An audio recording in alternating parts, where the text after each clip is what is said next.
శ్రీ కొమర్రాజు లక్ష్మణరావు గారి తెలుగు భాషా సాహిత్య సేవ 16వ భాగం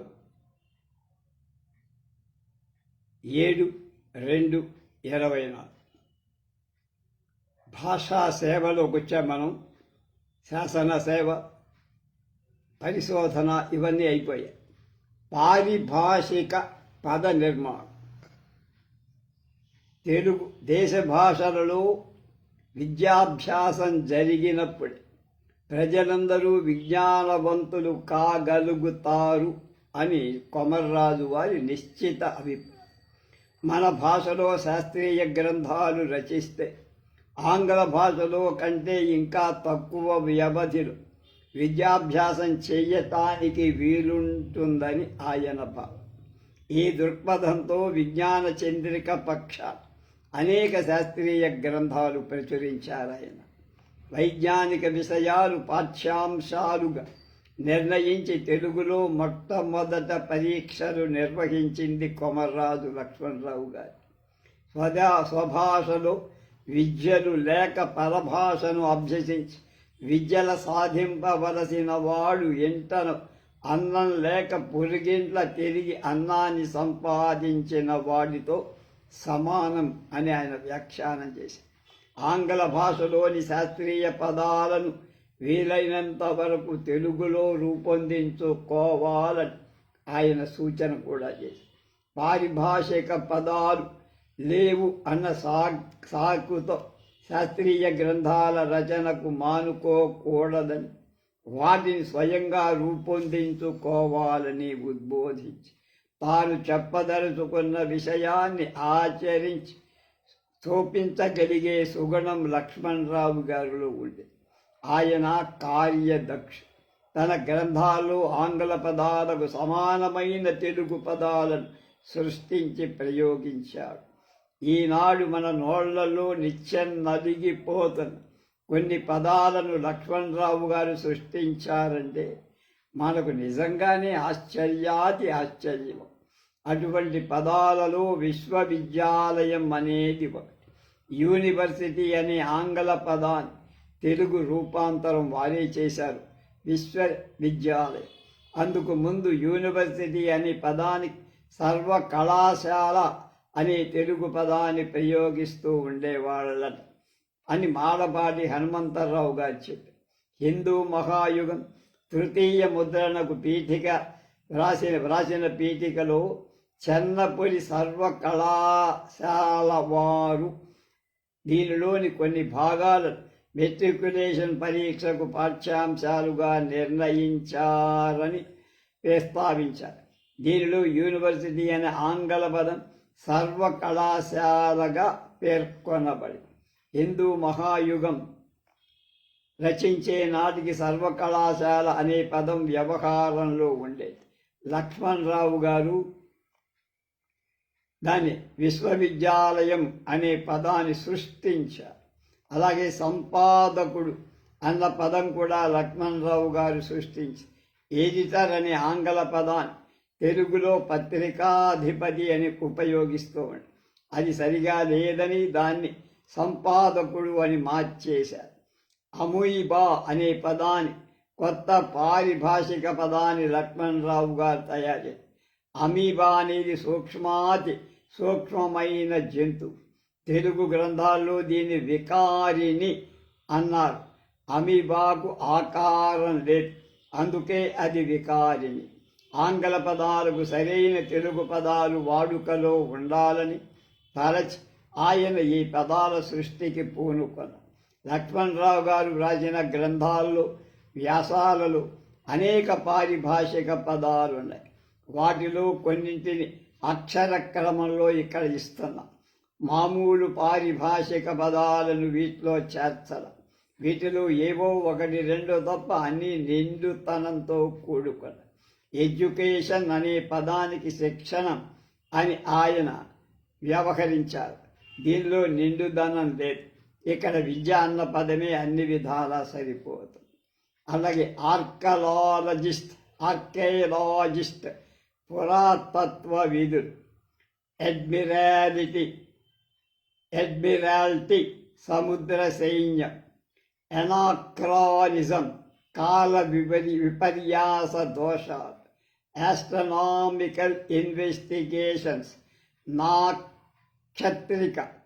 నక్షత్రిక పరిశోధన, ఆస్ట్రానమీ ఖగోళ గణితం, ఆస్ట్రనామికల్ అబ్జర్వేషన్ ఆకాశ వేధ, బ్లాక్స్ దిమ్మెలు ఫోటో బ్లాక్స్, కెమికల్ కాంపౌండ్స్ రసాయనిక మిశ్రమణాలు, కెమికల్ ప్రాసెసెస్ రసాయనిక పద్ధతులు, సెంట్రల్ ప్రావిన్సెస్ మధ్య పరగణాలు, ఛేంబర్ ఆఫ్ కామర్స్ వర్తక సంఘాలు, డిసిమల్ దశాంశ గణితం, డివిజన్ ఆఫ్ లేబర్ శ్రమ విభాగ న్యాయం, డిటెక్టివ్ పోలీస్ గుప్తచారు, ఎపిక్ ఏజ్ క్షాత్రయుగం, ఎడ్యుకేషన్ శిక్షణ, ఎడిటర్ సంపాదకుడు, ఫ్యాషన్ విరగబాట్, ఫైనాన్స్ ఆదాయ వ్యయ, గ్లేషియర్స్ హిమానీ నద, గ్లోరియస్ డిఫీట్స్ కీర్తిప్రదమైన పరాజయాలు, జామెట్రికల్ ప్రోగ్రెషన్ పెద్ద గుణోత్తర శ్రేణి, హిస్టారికల్ ఇన్వెస్టిగేషన్ ఐతిహాసిక పరిశోధనలు, ఇంటర్లూపర్స్ పరదేశ ఆగంతకులు, కింగ్ మేకర్స్ రాజ నిర్మాత, లిక్విడ్స్ ద్రవాలు, మిలిటరీ అకాడమీ సైనిక పరిషత్, మున్సిపల్ కార్పొరేషన్ గ్రామ రక్షక సంఘం, నార్త్ వెస్ట్ ఫ్రాంటియర్ ప్రావిన్సెస్ అంటే వాయవ్య తొలిమేర పరగణ, అలాగే నేషనల్ రాష్ట్రీయ అంటే దేశీయ, అప్పుడు రాష్ట్రం దేశం ఒకటి, ఆర్థోగ్రఫీ వర్ణ పరిచ్ఛేదం, ఆబ్లిగార్కియల్ రిపబ్లిక్ నాయక సత్తాక రాజ్యం, అనేక కుటుంబాల్లో నాయకులందరూ కలిసి రాజ్యాన్ని పరిపాలిస్తే దాన్ని నాయక సత్తాక రాజ్యం అంటారు. పెర్ముటేషన్స్ అండ్ కాంబినేషన్స్ అంకయోగ వ్యవహారాలు అంటే కూడికలు తీసివేతలు ఒక రకం. ప్రిన్సిపల్ ఆఫ్ ఫ్రీ ట్రేడ్ అప్రతిబద్ధ వ్యాపారత, ఫైలాలజీ భాషా వ్యుత్పత్తి శాస్త్రం, పాయింట్ ఆఫ్ లా ధర్మ నిర్ణయం, పోలియోగ్రఫీ పురాతన అక్షర శాస్త్రం, ఫోనెటిక్ ధ్వన్యాత్మకమై, ప్రూఫ్ అంటే అచ్చుచిత్తు, పొలిటికల్ రెవల్యూషన్ రాజ్యక్రాంతి తిరుగుబాటు, పీనల్ కోడ్ శిక్షాస్మృతి, సైకాలజీ మానస శాస్త్రం, రిపబ్లిక్స్ ప్రజాసత్తాక రాజ్యాలు, ది రెస్జుడికేట్ అంటే పునర్విచారణ దోషం, రిలీజియస్ రెవల్యూషన్ ధర్మక్రాంతి, రెవల్యూషన్కి క్రాంతి అని వాడేవాళ్ళు వాడు. రిలీజియస్ మిషన్ మత ప్రబోధక సంఘం, రిలీజియస్ టాలరేషన్ పరమత సహిష్ణుత, రేషనలిస్టిక్ ఏజ్ బుద్ధి వైభవ యుగం లేక సూత్ర యుగం, స్టేట్స్మన్ రాజ్య కార్య దురంధరుడు, స్టాండింగ్ ఆర్మీ శాశ్వత సైన్యం, థర్మామీటర్ తాపమాపకం జ్వరం చూసేటువంటి, అలాగే యూనివర్సిటీ విశ్వవిద్యాలయం, యునైటెడ్ ప్రావిన్సెస్ సంయుక్త పరగణాలు. ఈ పారిభాషిక పదాలలో కొన్ని ఎంతో హుందాగా ఉన్నాయి. రేషనలిస్టిక్ ఏజ్ అనే పదాన్ని తీసుకుందాం.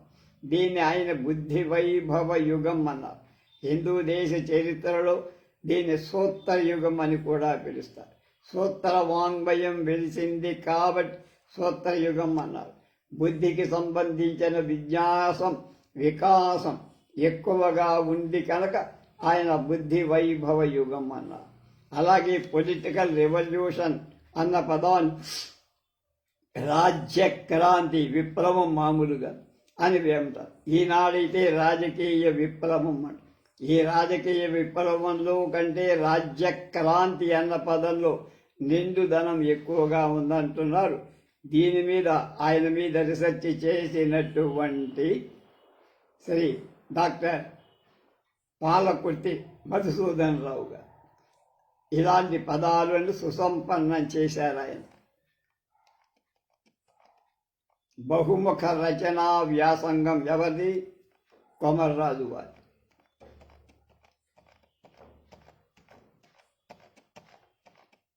లక్ష్మణరావు గారి రచనా వ్యాసం బహుముఖీనంగా విస్తరించి వివిధ రంగాల్లో ప్రజలను విజ్ఞానవంతులు చెయ్యాలన్నది ఆయన ఆశ. తెలుగు వాంగ్మయం ఆధునికతను సంచరించుకుంటున్న తొలినాళ్లలో తెలుగు సమాజాన్ని ఆవరించి ఉన్న చెమ్మ చీకట్లను పారదోలటానికి అనేక విధాలుగా ప్రయత్నించిన మహనీయుడు వీరేశలింగం పంతులు గారు. ఆయన తరువాత పేర్కొనదగిన వారు కొమర్రాజు లక్ష్మణరావు గారు. వీరేశలింగం గారిని ఆధునికులు సాహితీ సవ్యసాచి అంటారు. లక్ష్మణరావు గారు సాహిత్యపరంగా కొత్త ప్రక్రియలు సృష్టించకపోయి అనేక విషయాల గురించి రచనలు చేశారు. సాహిత్యానికి శాస్త్ర విషయాలు, చారిత్రక భాషా పరిశోధన సంబంధించిన అనేక వ్యాసాలు ఈ రచనల్లో ఉన్నాయి. ఆయన వ్రాసిన చారిత్రక భాషా పరిశోధక వ్యాసాలు దీనికి ముందు వ్రాసిన విభాగంలో పరిశీలించడం జరిగింది. ఇవి కాక ఆయన వ్రాసిన మరికొన్ని వ్యాసాలు ఉన్నాయి. ఈ వ్యాసాలు ఆయన బహుముఖ ప్రతిభా విశేషాలను చాటు చెబుతాయి.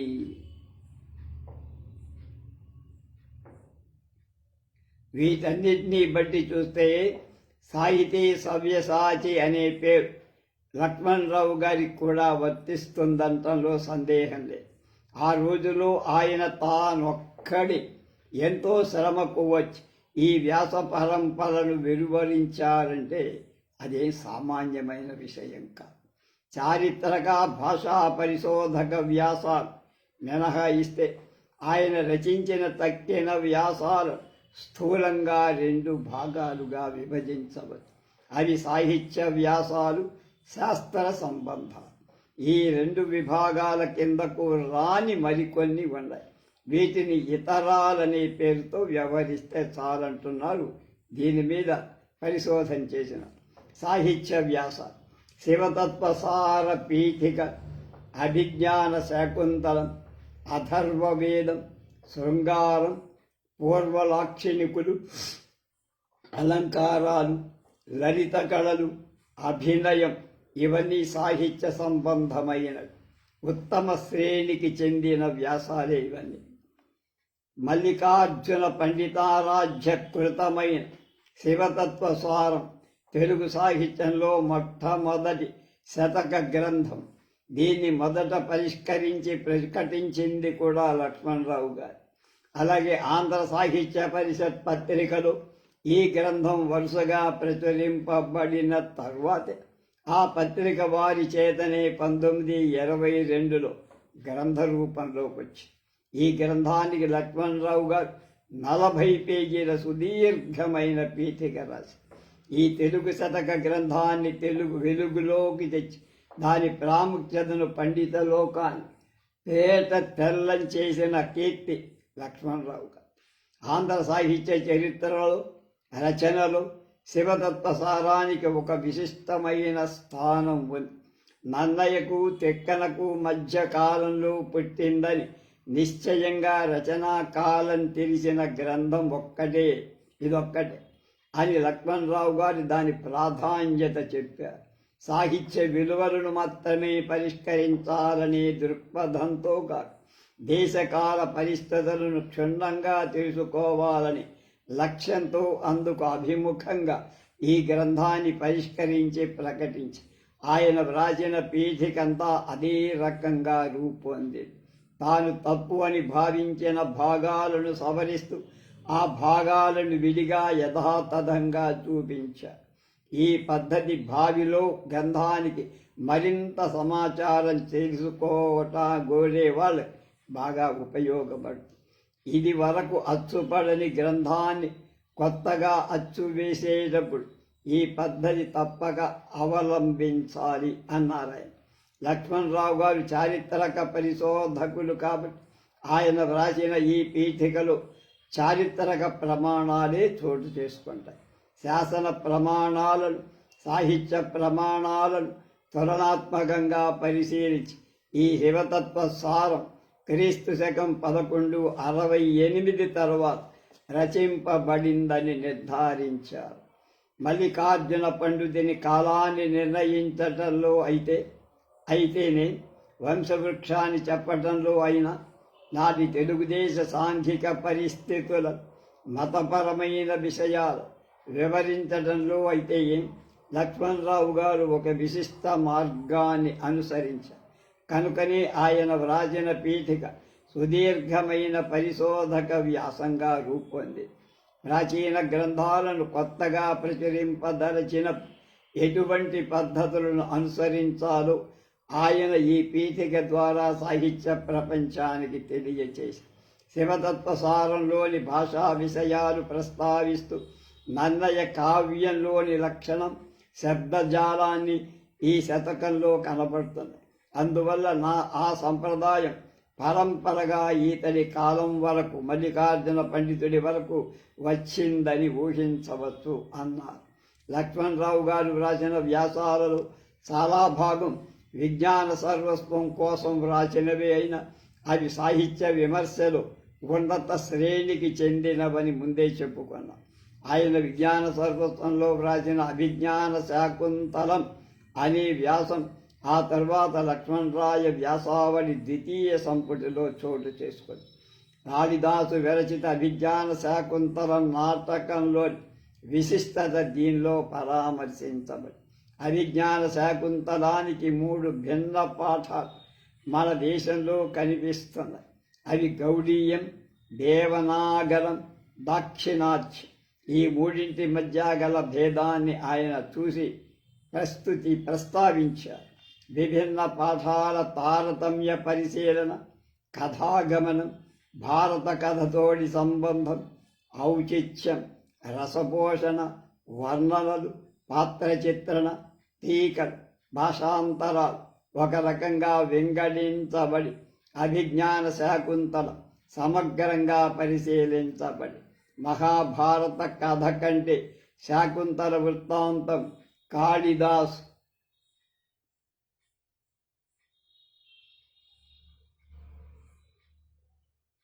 చేతిలో ఔచితీవంతంగా తీర్చదిద్దబడి మహాభారత కథలో దుష్యంతుడు శకుంతలను కుటీరంలో చూసి మోహించి శకుంతలకు జన్మించిన కుమారుడికి రాజ్యాన్ని ఇస్తాననే ఆశ చూపి గాంధర్వం చేసుకుంటాడు. ఇక్కడ దుష్యంతుడు కుమారుణ్ణి రాజ్యాభిషేక్తుణ్ణి చేస్తానని చూపి ఆశ లంచం వంటిది కనుక ఔచితీవంతంగా లేదు. అలాగే శకుంతల తన కుమారుణ్ణి పట్టాభిషిక్తుని చేయమని అడగటం సహజ సిద్ధమైన ప్రేమ అనురాగాలకు విరుద్ధం కూడా. కాళిదాసు ఈ అనౌచిత్యాన్ని సరిదిద్ది తన నాటకంలో శకుంతలకు దుష్యంతుడికి మధ్య జనించిన అనురాగం పరస్పర ప్రేరేపితమైనట్టుగా నిర్వ్యాజం అంటే ఏ కారణం లేక అయినట్టు వర్ణించి మహాభారతంలో దుష్యంతుడు మొదటి నుండి అసత్యసంధుడుగా మోసగాడుగా కనిపిస్తుంది. రాజధానికి వెళ్ళిన వెంటనే తోడ్కొని పోవడానికి జనాన్ని పంపిస్తానని శకుంతలకు చెప్పి ఆ తర్వాత 9 ఏళ్ల వరకు శకుంతలను పట్టించుకోవాలి. అటువంటి దోషాలున్నవాడు నాయకుడిగా ఉండటానికి వీలు లేదని భావించటం వల్లే కాళిదాసు దుర్వాస మహాముని వృత్తాంతాన్ని కల్పించారు. దుర్వాసముని శాపం రాజు స్మృతి పదాన్ని పూర్తిగా ఆక్రమించిందని చెప్పడానికి కవి పంచమాంక ప్రారంభంలో చిన్న రంగం ప్రదర్శించి అది ఎంతో భావగర్భితం, భావభరితం, సరసంగా ఉంది అని లక్ష్మణరావు గారు కాళిదాసుని మెచ్చుకున్నారు. కాళిదాసు భారతంలో మూల కథను ఔచిత్యంగా మలచాడని చెప్పడానికి లక్ష్మణరావు గారు ఈ 2 గ్రంథాలు ఉదహరించారు. కాళిదాసు నాటక రచనలో ప్రదర్శించిన ప్రతిభా విశేషాలు ఆసక్తికరంగా చెబుతూ ఔరా కాళిదాసు ఎంతటి గొప్పవాడు అనే భావం పాఠకుడి హృదయంలో తడుక్కుమనేట్టు ఆయన ఈ వ్యాసం రాశారు. అభిజ్ఞాన శాకుంతలలో 4వ అంకం రమ్యమై, అందులోనూ శకుంతలను అత్తవారింటికి పంపుతున్నట్టు వర్ణింపబడిన 4 శ్లోకాలు అతి రమ్యాలు, ఉత్తమోత్తమాలు. మొదటిసారి కూతుర్ను అత్తవారింటికి పంపుతున్నప్పుడు కలిగి హృదయ వేదన ఈ ఘట్టంలో దాన్ని లక్ష్మణరావు గారు ఈ విధంగా చెప్పారు.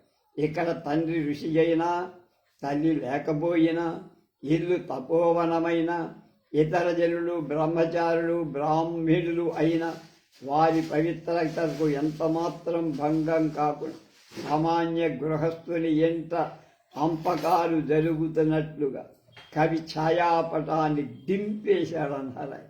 ఇది విశేషంలో విశేషం. అభిజ్ఞాన శాకుంతలాన్ని చదవనివాడు, ఈ అవకాశం లేనివాడు ఈ వ్యాసాన్ని చదివి ఆ నాటకంలోని మాధుర్యాన్ని ఆస్వాదించవు.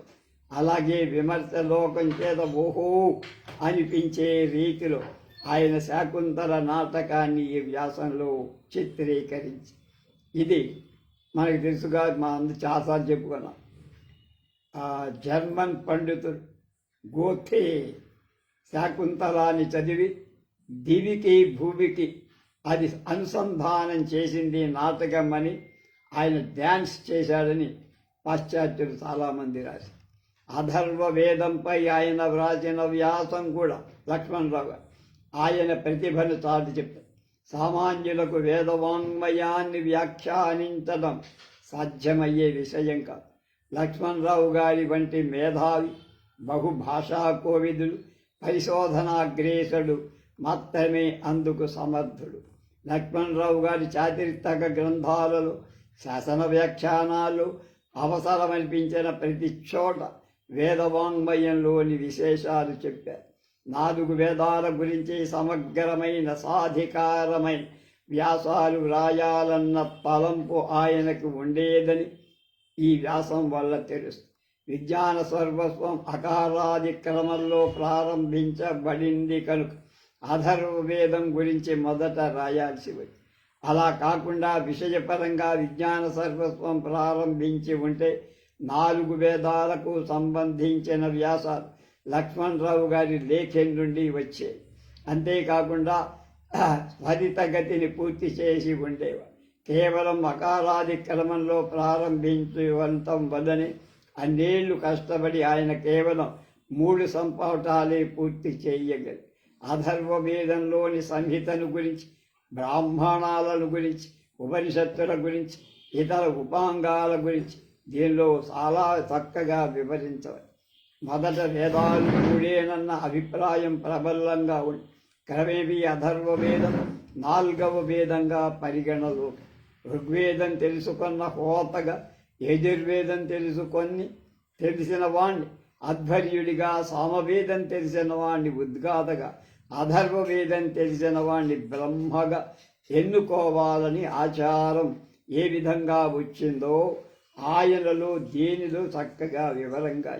పురాణ కాలం నాటికి అథర్వవేదం ప్రతిష్ట పెరిగి రాజపురోహితులు ఈ వేదం గురించి తెలిసిన వాళ్ళై ఉండాలి అనే నియమం ఏర్పడి లక్ష్మణరావు గారు మత్స్య పురాణం నుండి, మార్కండేయ పురాణం నుండి దీనికి సంబంధించిన ఉదాహరణలు తీసి చూపించి ఈ వ్యాసం చదువుతుంటే ఆయన పాఠకులకు ఋషిలాగా కనిపిస్తారు.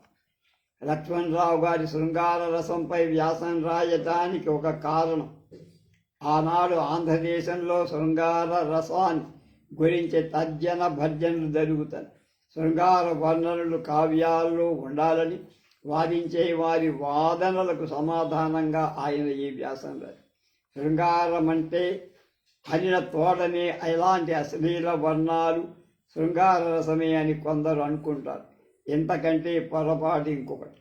అభిజ్ఞాన శాకుంతలలో వర్ణింపబడింది శృంగారమే, కానీ కవి చౌడప్ప శతకంలోని శృంగారం రసమేనా అని లక్ష్మణరావు గారు నిలదీసి, శృంగార వర్ణనలు ఎంత ఉదాత్తంగా ఉంటే అంత మంచి, దానివల్ల కావ్యం విలువ పెరుగుతుంది. శృంగార రసాన్ని వేలం వెర్రిగా వర్ణించాలనుకునే వాళ్ళ అటువంటి వర్ణనలు సమర్థించేవాళ్ళు కనువిప్పు కలిగించడమే ఈ వ్యాసంలో పరమార్థం. భరతుడు, జగన్నాథ పండితరాయ, విశ్వనాథ కవిరాజు, మమ్మటుడు, క్షేమేంద్రుడు, విద్యానాథుడు వీరి సిద్ధాంతాలను వివరిస్తూ శృంగార వర్ణన పరిమితి ఎంతవరకు చూపించి శృంగారం అనే పేరుతో ఉత్తమ ప్రకృతుల విషయమై పిచ్చి పిచ్చి సంభోగ వర్ణలు చెయ్యొద్దని ఉద్బోధించి నాయికుల యొక్క ఉన్నతమైన ఉజ్వలమైన శుచి అయిన అనురాగాన్ని శ్రావ్యమైన శబ్దాలచే వర్ణింపబడింది మాత్రమే శృంగారం అని కొండ పగలగొట్టి చెప్పారు. పచ్చి శృంగారాన్ని వర్ణిస్తూ కొందరు సమాజంలో అవినీతిని సృష్టిస్తున్నారని లక్ష్మణరావు గారి ఆవేదన మనకు దీనిలో కనిపిస్తుంది. ప్రాచీన అలంకారికులు చెప్పిన అలంకారాల గురించి లక్ష్మణరావు గారు ప్రత్యేక వ్యాసంగా తెలుగు తెలిసిన వారికి కొన్ని గ్రంథాలు అందుబాటులో లేవని భావించి వారి ఉపయోగార్థం ఈ వ్యాసం రాశారు. ఈ వ్యాసం కూడా విజ్ఞాన సర్వస్వంలో ఎన్సైక్లోపీడియాలో ఉంది. అలంకారికుల పేరు వేరు సంప్రదాయాలు, గుణాలు, అలంకారాలకు గల భేదం, ధ్వనికి అలంకారానికి తేడా, అలంకారాల చరిత్ర, అలంకారాల సంఖ్య, అలంకారాల విభజన, శబ్దార్థ అలంకారాల యోగ్యత ఈ రకమైన శీర్షికలుగా విభజింపబడి ఇది వ్రాయబడి తెలుగులో అలంకారాల గురించి ఇంత సమగ్రమైన వ్యాసం మరొకటి లేదంటున్నారు. దీని ప్రత్యేకంగా పుస్తక రూపంలో ప్రకటిస్తే ఎంతో మందికి ఉపయోగం. లలిత కళల గురించి లక్ష్మణరావు గారు రాసిన వ్యాసానికి తరితూగే వ్యాసం తెలుగు సాహిత్యంలో ఇంతవరకు లేదంటారు. తెలుగు సాహిత్యం ఉన్నంతకాలం ఈ వ్యాసం విలువ తరగకుండానే ఉంది. కళ అనే మాసపత్రికలో అది వచ్చింది. తర్వాత లక్ష్మణరాయ వ్యాసావళి ప్రథమ సంపుటిలో చోటు చేసుకుంది. పాశ్చాత్య గ్రంథాలను పరిశీలి ఆయన దీన్ని రాశారు. లలిత కళలను, లావణ్య కళలు, శృంగార కళలు అనవచ్చు. అయితే కవికుల గురువైన కాళిదాసు వీటిని లలిత కళలనే పేరు పెట్టినందువల్ల అదే సార్థకంగా ఉందని దాన్నే తీసుకున్నాం. మనోహరత్వం, విశ్వజనీనత, అనుకరణం ఈ మూడు లలిత కళకు ప్రధాన ధర్మాలని ఆయనే చెప్పారు. నిజ జీవితంలో బాధలు మరిపించి అంతరాత్మకు నిర్హేతుకమైన ఆనందాన్ని కలిగిస్తాయి కాబట్టి మనోహరత్వం లలిత కళకు ముఖ్యం. అవి అందరికీ సమానంగానే ఆనందాన్ని కలిగి ఒకే కాలంలో అనేక మంది జనులకు వీటి వల్ల ఆనందం కలిగి కాబట్టి ఇవి విశ్వజనీన. సృష్టి, అనుకరణ లలిత కళలకు గల మూడవ ధర్మం. చిత్ర విద్య, కవిత్వం, నాట్యం, శిల్పం, సంగీతం ఈ 5 కళలకు ఈ 3 ధర్మాలు ఉంటాయి. సృష్టిలో కనిపించే వస్తువుని చిత్రకారుడు చిత్రిస్తే, కవి శబ్ద రూపంలో వర్ణిస్తే ఇద్దరి సృష్టికి అనుకరణే ఆలంబన. అదేవిధంగా నాట్యం కూడా అనుకరణ. నేత్ర, ముఖ, హస్త, పాదాలతో వ్యాపారాన్ని తెలియజేయటం ఆంగికాభినయం. లోకంలోని శారీరక వ్యాపారాలు నటులు చక్కగా అనుకరిస్తేనే కానీ ప్రేక్షకులకు ఆనందం కలదు. శిల్పకళ కూడా అనుకరణ ధర్మాన్ని ఆధారం చేసుకొని సంగీతానికి మనోహరత్వం, విశ్వజనీనత ఈ 2 ప్రధాన ధర్మాలు ఉన్న అనుకరణం అప్రధానమైన ధర్మమని లక్ష్మణరావు గారు అన్నారు. ఇక్కడ ఆయన అరిస్టాటిల్ అభిమతాన్ని ప్రస్తావించి దానితో విభేదించారు. పాశ్చాత్యులు లలిత కళను అనుకరణ ప్రధాన కళలు, అననుకరణ ప్రధాన కళలు అన్ని 2 విధాలుగా విభజించి కొందరు సంగీతాన్ని అననుకరణ కళల్లో చేర్చారు. అయితే అరిస్టాటిల్ మాత్రం ఈ కళను అనుకరణ కళగా పరిగణించి ఉల్లాసం, విచారం, ఔత్సుక్యం, క్రోధం, రోషం మొదలైన అనుభవాలను మనసులో పుట్టించడానికి అవసరమయ్యే ధ్వనిని అనుకరించి సంగీతం తిరిగి మానవుడిలో అలాంటి భావాల్ని కలిగిస్తుంది. కనుక ఇది అనుకరణ కళ అని అరిస్టాటిల్ విశ్వాసం. కానీ సంగీతంలో వినిపించే ప్రతిధ్వని సృష్టిని అనుకరణమని చెప్పడానికి వీల్లేదని, తక్కిన 4 కళల్లో లాగా అనుకరణం దీనికి ప్రధాన ధర్మం కాదని లక్ష్మణరావు గారు చెప్పారు. అయితే కొంతవరకు సంగీతంలో సృష్టి అనుకరణ ఉంటుందని మాత్రం అంగీకరి. అందుకే సంగీతానికి అనుకరణ ధర్మం అప్రధానం. అంటే అనుకరణ ధర్మం ఉండొచ్చు, అయితే అది ప్రధానమైంది కాదు. ఆయన మాటల్లో నాద ఔచిత్యాన్ని విడిచి సంగీత ఆనందం లేదు, రూప ఔచిత్యాన్ని విడిచి చిత్ర విద్య లేదు, శబ్ద ఔచిత్యాన్ని వదిలి కావ్యం లేదు.